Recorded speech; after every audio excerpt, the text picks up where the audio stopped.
who want to sell things to our community are utilizing all of this. Whether it's the VIX, whether it's online, whether it's Peacock, like all the things, and this is not a podcast to say one of these networks are better than the others, but if you take these two networks together, you can reach about 99% of all Hispanics in the country in Spanish language. That's why we're doing this exercise. In big places like New York and Miami, there's a few other smaller stations. But if I'm trying to sell you a Toyota pickup truck, I bet they're buying every avenue that they could to reach our community. And please tell me if I'm wrong, but do you see political advertisers being as intentional about that or not? You know, I think that this past election, we did not see that as much, honestly. And I think because we're in a transformational phase as the way our audiences are consuming and specifically speaking to this market, it's something that we're seeing a shift. And honestly, it's something that they probably will need to explore come 2024 and anything moving forward after that. It's not just about what you're seeing on the 30-second spot on air over the broadband airways. It's more now about the digital platforms and how we're being able to consume media a lot more differently. So it's going to be an interesting election next year, but I do think that taking advantage of those platforms is going to be very key to reaching every eyeball they can.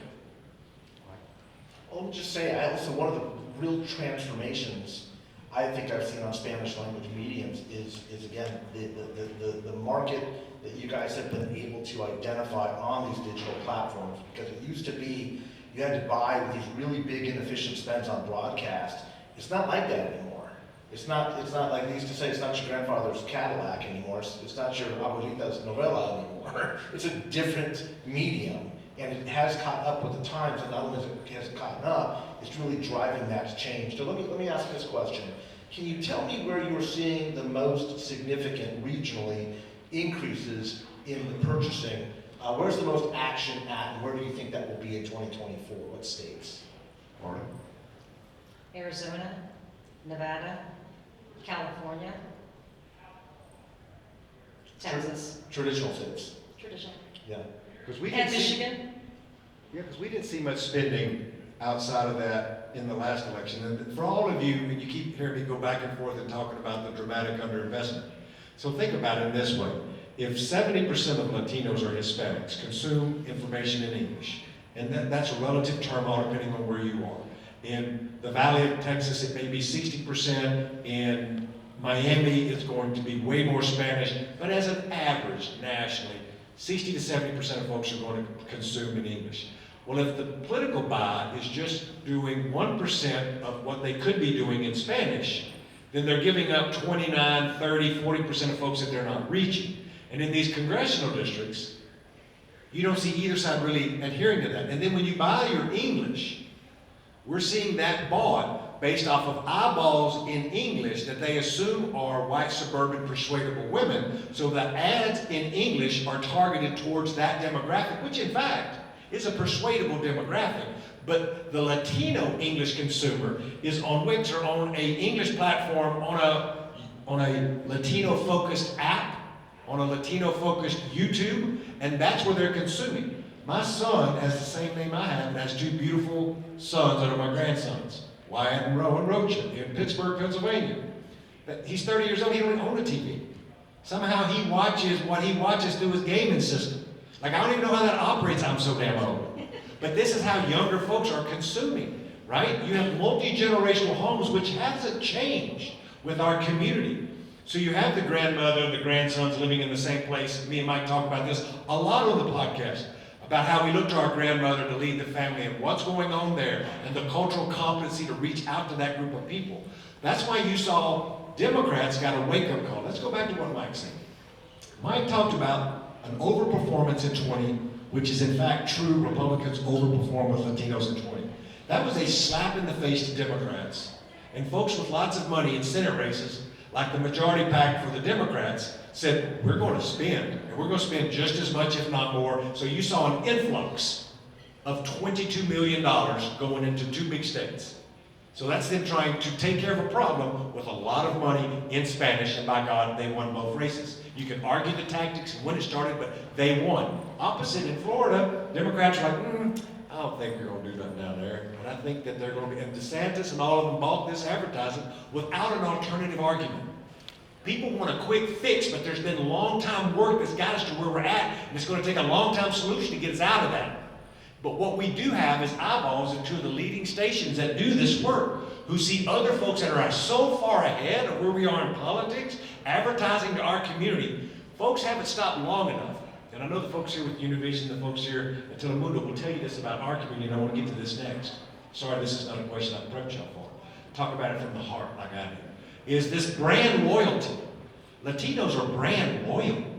We are loyal to the certain kind of bread that we eat, to that certain soap opera we're watching, to that certain news anchor, who, whether it's Jorge Ramos or somebody on some other station, like, they are brand loyal. Because we haven't been here long enough, many generations, to figure out all the different options. And it's the same way with politics to a certain degree. Donald Trump was very popular with Latinos. He was a brand. Whether you like it or not, Bernie Sanders was very popular with Democrats. He had a brand. That's what I'm getting at. It's what both parties are missing when we go in thinking that as Democrats, we're just going to talk about immigration, or if we're Republicans, we're just going to talk about whatever thing Donald Trump's talking about this week. Neither one of those really do work, and we're seeing that work less and less. So are there things out there, Romero, to put you on the spot, and then Martha, about what we're missing, and what are things that you see other advertisers doing that are not political advertising that's smart on your stations? Well, I think that, to your point, it's just, it's changing a lot in the way people are consuming, but, the brand, to your point, it's the brand. I think the brand, Telemundo has changed its name significantly under the leadership of our current owners. We've provided a lot more news opportunities. We were so underrepresented here as far as news opportunities, as far as, versus English-speaking stations. And, it's really worked for us as far as our strategy, because we're keeping our community a lot more informed. It's associating more of the brand. It's not just about the programming, it's not about the mini-series or the novellas for that matter, but it's really kind of keeping everybody more informed about what is going on in the community. People have since 2016, since that general election, in my opinion, it's shifted that dynamic of focus on, hey, it's really important to find out who we should vote for. It's not just that we're going to vote for a Democrat anymore. The Hispanic, in Vegas, that margin used to be a lot wider, about 30-some%. Now that margin between Democrat and Republican to think about voting for them, it's around 11%. And so if the Democrats continue to spend, or I should say the Republicans continue to spend, there might be a challenge again here facing in 2024. Let me jump into that point, because not only do I agree with that, but I've been saying that publicly, and I've been saying on the podcast. When we look at the 2020 cycle, the 2022 cycle, and you look at the 37% Republican baseline, and it's a new baseline, by the way. This isn't a swing vote, that's a baseline. It's a floor, but it's also a ceiling. If Republicans made the right investment, every metric I've been looking at for decades now suggests that the real baseline should be sitting at 41%. If Republicans get 40% of the Hispanic vote, Latino votes, that means Georgia goes red. That means Arizona goes red, that means Wisconsin goes red, that means North Carolina opens up, and it also means that Nevada becomes much more contentious. So the fact that just that 3-point shift in the voter model with each one of those with this demographic, which you target specifically on these platforms, changes the whole calculus of the map to 270. Thank you, Mike. And Marta, I want to bring you in on Univision has such a big national viewership nationwide in a lot of these big markets, Miami, New York, LA. And when I'm out in those areas, I see all of this advertising going on that's so non-political. There's just the majority's non-political advertising, and they're not doing that because they want to waste money. They're doing that because there's eyeballs on these sets watching Univision. And so what are you seeing those folks do that it's working for? Are they buying the commercial and then they're going and buying the digital to reach the younger folks? And are they doing things in the community as well? But what are the advertisers doing on Univision that you think that could teach us political folks something about advertising? So I would say it's probably a little bit all of the above, All right? the above, right. But I think what happens is that both the Dems and the Republicans kind of go down this rabbit hole. Everybody thinks that immigration is probably the top, the top issue, important, thank you. But if you take a look at Florida, for example, environmental, safety, just like, the magazine, Celebrities Are Like Us, they also eat at restaurants and blah, blah, blah. Hispanics are just like non-Hispanics. We have issues other than immigration. For the most part, if you're voting, you're actually already an American citizen, right? And so immigration really doesn't matter to you that much. It's important, but it's maybe 10 as opposed to 1 or 5. Economic issues, healthcare, abortion. That was one of the top issues, probably in all the states, not just Florida, where people thought, oh, they're so conservative, they're so Catholic, they're so whatever, that this is going to be something that they'll be against, or they're going to be very Republican about it. But it was the opposite. This was, so the thing is, just start looking at Hispanics as just people, where we're at a swing bloc. We're not so much a Hispanic bloc, we're a swing bloc. We are persuadable. You take a look at a market like Florida, 29% is nonpartisan. And they can be persuaded, but if you speak to them early, engage with them early, and sustain that throughout, throughout the entire cycle as opposed to the last quarter, you're gonna get somewhere. They'll listen to you. And I think that's what the retail side of the world has figured out, which is why they brand to it. But political ones do the same thing. They just need to brand to the people and just treat them as a swing bloc. Mike, I have a question for you.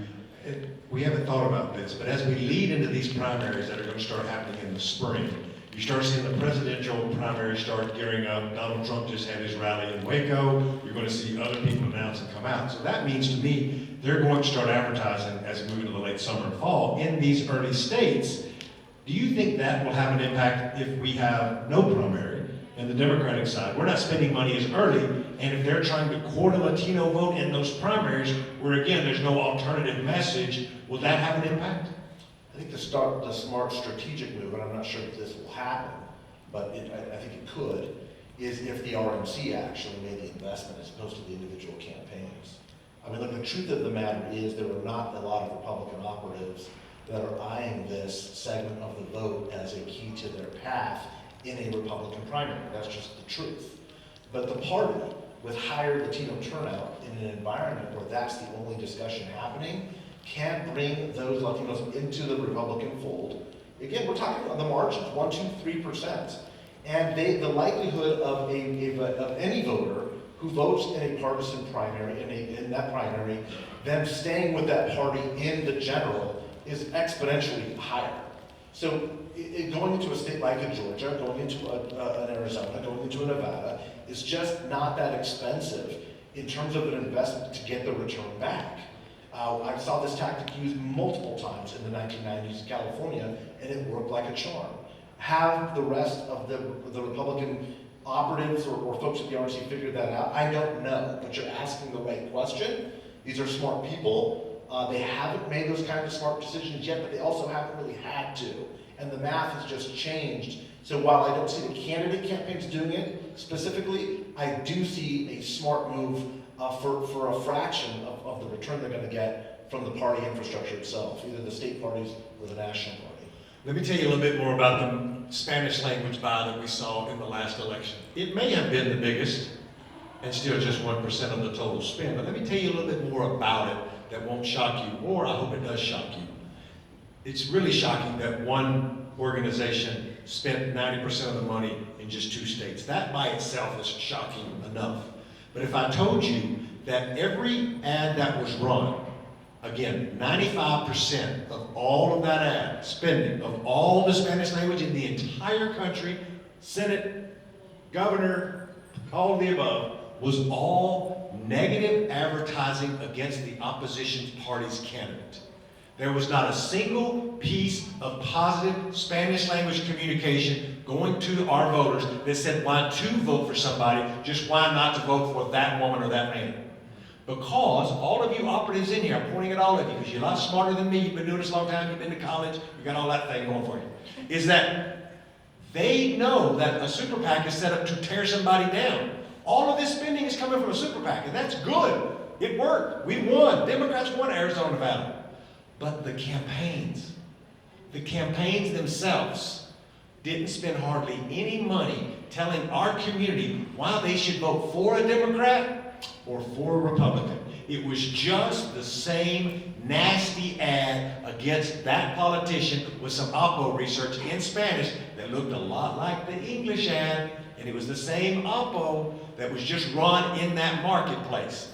And does that land and does that work? Absolutely it works, or they wouldn't do it. But to Mike Madrid's smart point, it's the margins. It's the folks that you're missing. It's giving somebody some reason to vote for something than to vote against something. We're missing that. Then you couple in when they're targeting our community in English and they're not making a separate ad for the English that's focused on the Latino community, run on that Univision digital channel or run on that Telemundo channel in their English platform setting.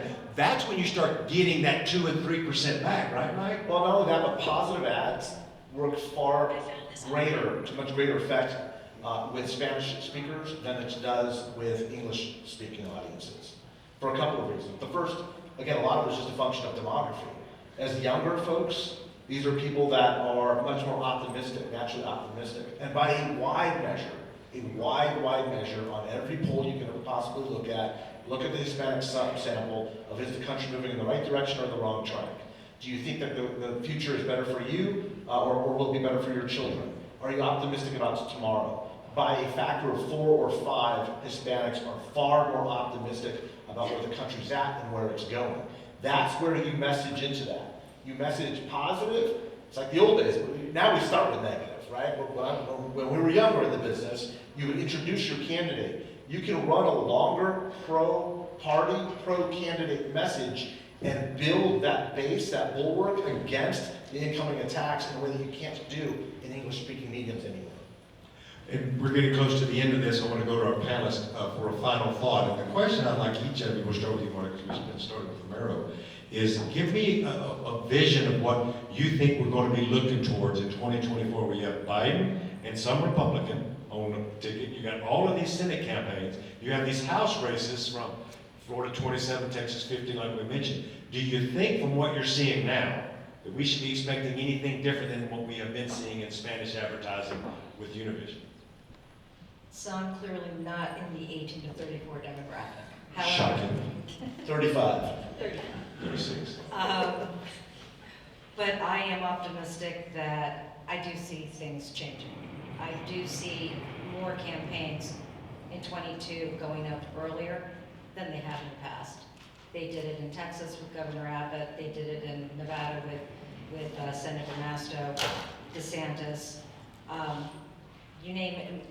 Pretty much everywhere, Kelly, everywhere where the candidate won, they went up early. And I think what you just said, let me interrupt your sister, is that I think that's the key. In all the places where, and Romero would back me up on this, where you saw people go in with an investment early, multilingual, multi-channel, they all won. Just like, in non-Hispanic, it's just, again, we're a swing bloc. And just reach us, engage with us early, stay on. We like the programming that we are interested in terms of just, what our interests are. And that happens to be Univision, Telemundo, VIX, it can be, they will come to whatever platform they're looking for. And so the program is important. It's not just a Hispanic or non-Hispanic thing. It's about, going after this bloc who is persuadable and engages. Romero, what should we look forward to about? So I would say you're going to see, in my opinion, you're going to see a replica of what we saw in 2022. To your point, Chuck, I think that there was not a whole lot of campaign strategy for the candidates. It was more of a tactical approach. I would say, from the Republican side, on the PAC side, a lot of negative ads were here in this airwaves. You really hardly saw anything. Master did a great job as well, obviously for her campaign. But she definitely started early. I think that's one of the biggest things that I think it was in favor of for her. But I think it's going to be another battleground state for 2024. I see probably similar revenue levels that we're going to be experiencing. It's going to be a presidential year. Another senatorial race with Jackie Rosen. I think that it's going to come down to the nitty-gritty. Las Vegas, in my opinion, the major issues is obviously they've associated success over the Trump administration when he was in office. Since the Biden administration has been more of inflation, economic situation, education. These are some of the issues here locally. Inflation, economic inflation, education. And, but again, to answer your question, I think it's definitely going to be another very active year next year. Mike, what's your closing thought? Well, let me just say, thanks again to Campaigns and Elections for making this panel possible. And good luck to everybody with the Reed Awards tonight. This industry is changing. This profession is changing like the market is changing. No surprise, I think, to most of you, our industry is a little bit of a lagging indicator. A lot of other industries have already figured this out, but the math no longer works. It used to be, again, when Chuck and I were doing this very aggressively a couple decades ago, you could skirt around the Hispanic vote. You could try strategies like dramatically increasing the share of the white, non-college educated rural vote. I guess you can still kind of try that, but every year you do that, it gets harder and harder and harder. Leaning into this vote, learning about it, understanding the nuances of it, and also meeting a lot more Latino strategists here at the conference than I've ever seen before is extraordinarily helpful. So let me just say, the terms like the sleeping giant no longer happen anymore. Latinos are a critical part of winning the House for both parties, of winning the Senate for both parties, and winning the electoral map to 270 on the road to the White House for both parties. It's unavoidable, and I appreciate all of you being here. I'm looking forward to answering some questions afterwards, too. Yeah, and I want to thank Univision. I want to thank Telemundo, Romero, Martha. I want to thank you for being here. I want to thank Campaigns and Elections for making space for this kind of a conversation. It's not lost on me, and a lot of you know me well enough to know that I call out the need for diversity in consulting.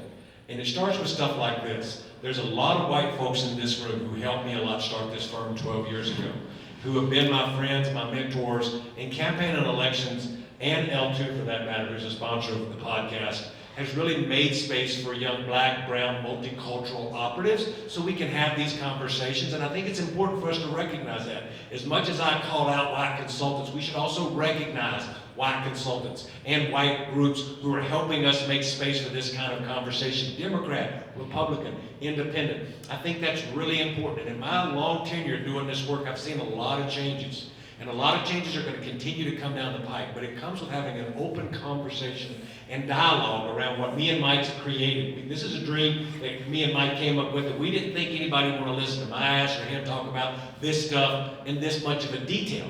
But there's so many people that are tuning in and listening and wanting to be a part of the conversation. The average age of a Latino in America is 26. We're the majority in so many states now. It's changing the way we do electoral politics. It's going to continue to change the way that we do this work. I want to end this by recognizing Ken, our production team, recognizing the Solidarity team, recognizing our production teams back in DC that cut this up, and recognizing all the folks who have been on our show. Good luck to everybody tonight at the Reed Awards. I do appreciate all of you not rushing the stage when we're done here today for autographs or any of that stuff. We are really trying to keep this on the down low. And also, don't forget to tune in, like the podcast, share the podcast, tell your friends about it. Stay tuned for the after hours. Become a Patreon member, Kenna. Make sure that you're telling your friends and neighbors and even your crazy uncle who votes Republican from time to time. This is Chuck Rocha, Mike Madrid on his behalf. Thank y'all for being a part of the show.